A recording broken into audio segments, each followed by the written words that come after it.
नमस्कार साथियों, स्वागत है आप सभी का आपके अपने YouTube प्लेटफॉर्म पर। तो यूपी बजट 2026 जारी हो चुका है। डिटेल वीडियो आप सभी को कल मिलेगी, उसके विषय में जानकारी मिलेगी। डिटेल वीडियो में संपूर्ण बातें करेंगे, लेकिन यहाँ पर हम बात कर लेते हैं संक्षिप्त तौर पर। 10 लाख रोजगार का वादा सरकार ने किया है। नौकरी का नहीं, ध्यान रखना, नौकरी और रोजगार में अंतर होता है। 10 लाख रोजगार का वादा किया गया है, नौकरी का वादा नहीं किया गया है। नई भर्तियां और फ्री गैजेट्स को लेकर के बात करेंगे, क्या कुछ संभावना है। बेसिक शिक्षा में क्या बजट रहा है, क्या भर्ती की संभावना बेसिक शिक्षा के बजट से निकल सकती है, क्या संभावना है बेसिक के अंदर वैकेंसी की। तो आइए एक एक करके हम सभी लोग चर्चा करते हैं। उत्तर प्रदेश बजट 2026-27 विकास का ब्लूप्रिंट इसको कह रहे हैं कि अब तक का सबसे बड़ा ऐतिहासिक बजट है ये। वित्त मंत्री सुरेश खन्ना। बजट का अगर हम टोटल स्ट्रेंथ देखें, बजट का हम टोटल स्ट्रेंथ अगर यहाँ पर देखें तो टोटल स्ट्रेंथ है, आप ये देख सकते हो, तो 9,12,696.35 करोड़, यानी कि 12.9% वृद्धि के साथ है। और पिछले वर्ष की तुलना में ऐतिहासिक बढ़त कितनी हुई है, तो पिछले वर्ष की तुलना में 12.9% वृद्धि की गई है इस बार के बजट में। बुनियादी ढांचा इसके अंतर्गत शामिल है, इंफ्रास्ट्रक्चर जिसको कहेंगे, युवा को शामिल किया गया है, महिलाओं को शामिल किया गया है और किसान को शामिल किया गया है। बजट के मूल में इन्हीं लोगों को रखा गया है। अगर हम बात करें आर्थिक लक्ष्य और वित्तीय अनुशासन का, तो जीएसडीपी की अनुमान की बात करें तो 30.25 लाख करोड़, और राजकोषीय घाटा है जो है 3% से नीचे है। जनता पर किसी भी तरीके का कोई नया टैक्स नहीं है। युवा शक्ति की बात करें तो रोजगार के नए अवसर हैं, 10 लाख नए रोजगार के अवसर हैं। निवेश और नई नीतियों के माध्यम से ये रोजगार सृजन किए जाएंगे।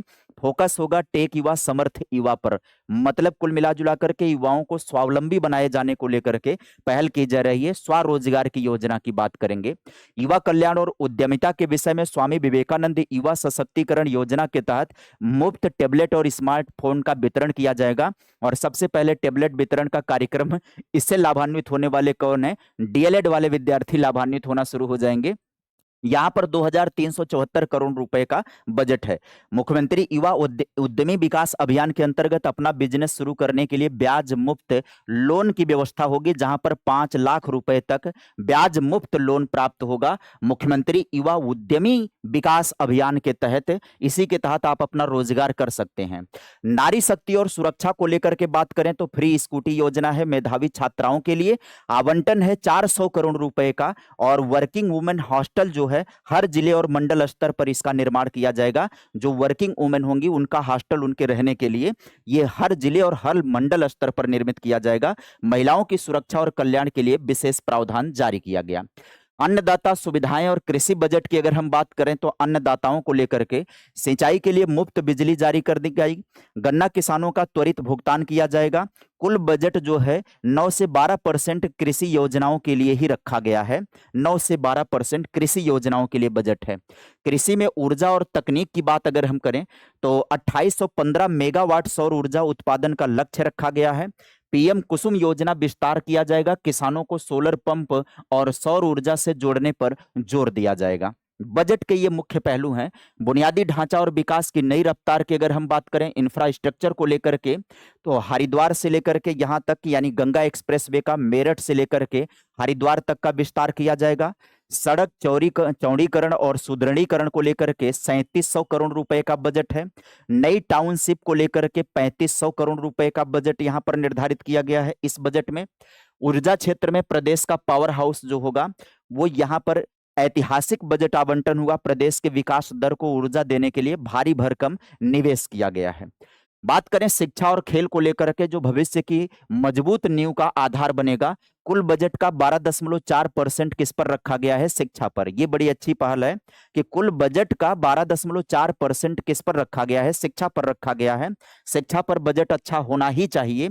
बेसिक शिक्षा में अकेले 77,622 करोड़ रुपए अकेले बेसिक शिक्षा के अंदर बजट आया है। अब इस बेसिक शिक्षा के अंदर जो इतना भारी बजट आया है, इसके अंतर्गत क्या है, यूनिफॉर्म का वितरण हो गया, पोषाहार योजना हो गया और अन्य तमाम सुविधाएं जो इंफ्रास्ट्रक्चर स्कूल लेवल पर उपलब्ध होगा, उन स्कूलों के आधुनिकीकरण को बनाए जाने को लेकर के यहाँ पर बजट ये व्यवस्था की गई है बेसिक शिक्षा के अंतर्गत।